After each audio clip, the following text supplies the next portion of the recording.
Stevenson, and it's time to talk sports. Tonight is game one of a pivotal three-game series with the NoCo Owls at Saplesio Field. It's a battle for second place in the South between the Lopes and the Owls. Could the Lopes kickstart the week? Roll those highlights. What started as a cloudy night at the ballpark quickly turned into a rainy night at the ballpark. Seemingly in sync with my arrival came the falling of rain, and it fell in bunches. Fans quickly hit the exits and filled the concourse as it monsooned for all of about 10 minutes. Then came the cleanup. With no tarp, drying the dirt is no easy task, but hats off to Lopes president Mick Ritter for helping out the cause. And so after about a 20-minute delay, it was back to baseball. Lopes were up 6-2 when the rain arrived in the third, and the rain had its effect on the fingers of Peyton Robertson as his bat goes flying to the netting, and boy, thank heavens for that netting. But after that, the Owls wasted little time cutting into the lead. The Lopes cutting the Lopes lead. Here's a base hit by Dave Matthews, which sends the Owls, not the Ants, marching to third. Ball just a bit too slow as Tim Bouchard is safe at third. Next batter, Jackson Coote, strikes out.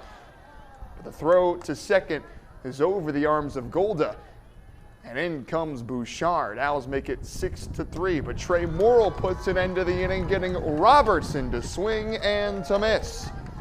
And to the bottom half of the third we go. Matt Wong gets it to fall into right field for a base hit as Drew Williams gets his way to second base, and a nice fist bump here with Wong and the first base coach. Later in the inning, Andrew Meggs hits to right, and what an effort here by Edwin Diaz, diving for this ball and putting an end to the third. Lopes led 6-3 after three, but could they hold on a rainy night in Saplesio?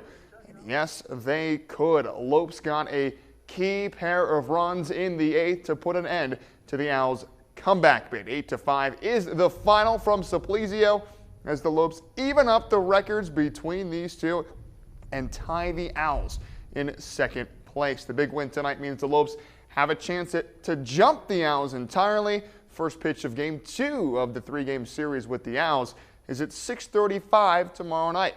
Yesterday, high school football returned to the field as Grand Junction High School began fall practice. The season is approaching rapidly as the Tigers are preparing to play a game in just 18 days as they get ready to improve off of last year's 1-9 record. Head coach Landon McKee said of all the position groups on his team so far, he's been most pleased with the offensive line.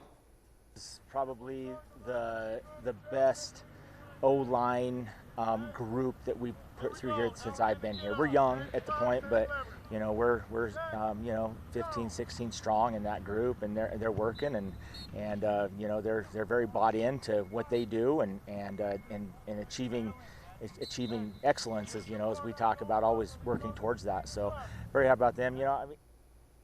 For a full in-depth look at the Tigers as they approach the new season, head over to westernslope.now.com or to the KREX5 YouTube page. Grand Junction will face Pueblo West on August 18th. Folks, it is coming fast. Well, most of